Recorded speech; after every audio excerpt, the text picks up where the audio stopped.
Kembali di Metro District, pemirsa sekarang langsung ke Mas Burhan. Mas Burhan, ini ada wacana koalisi Indonesia Raya, ada juga sudah beberapa poros yang ada.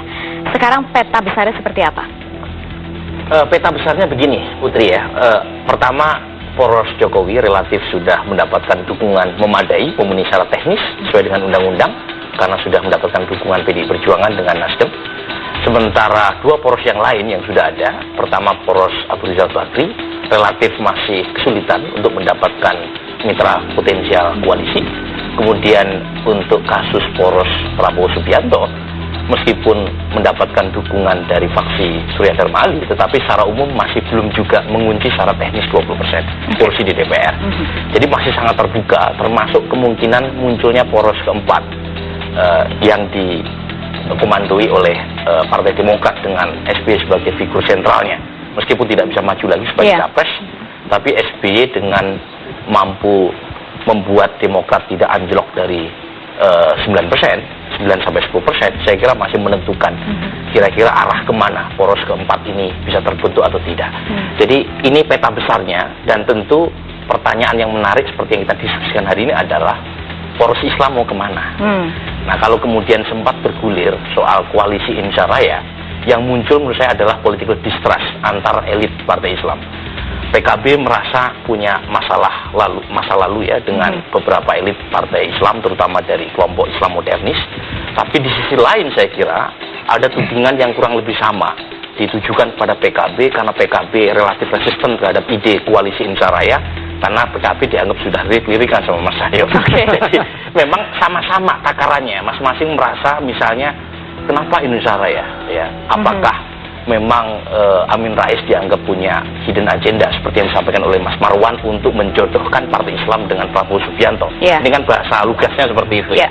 Tapi di sisi lain tidak salah kalau kemudian muncul tudingan mengapa PKB kelihatan kurang menyambut dengan antusias. Apakah karena sudah terlanjur dekat sama Bung Cahyo? Dan kelihatan cooling down juga ini dua-duanya ya sekarang ya. Nah, karena kuncinya ada banyak variabel elektoralis, Partai Islam tidak punya figur yang punya mandat elektoral kuat, kemudian variabel chemistry dan historis, termasuk juga variabel teknis untuk memenuhi syarat 20%, itu yang membuat desain koalisi saya kira masih harus kita tunggu sampai detik-detik akhir.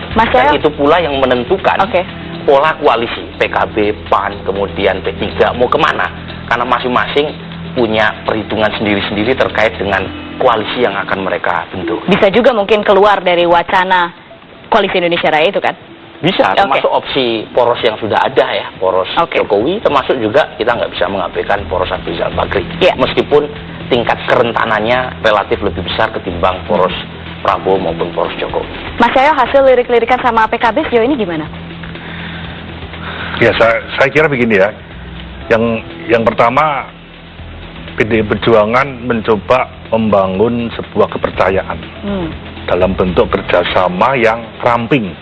Ya, karena kita mencermati tadi 10 tahun ada bentuk kerjasama yang besar tapi tidak solid.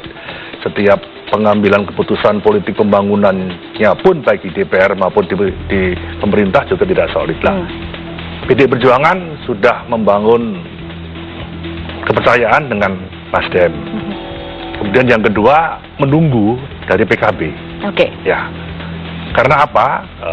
Secara historis ya, antara almarhum Gus Dur dengan Ibu Mega sampai sekarang, saya kira masa di bawah itu sudah menyatu.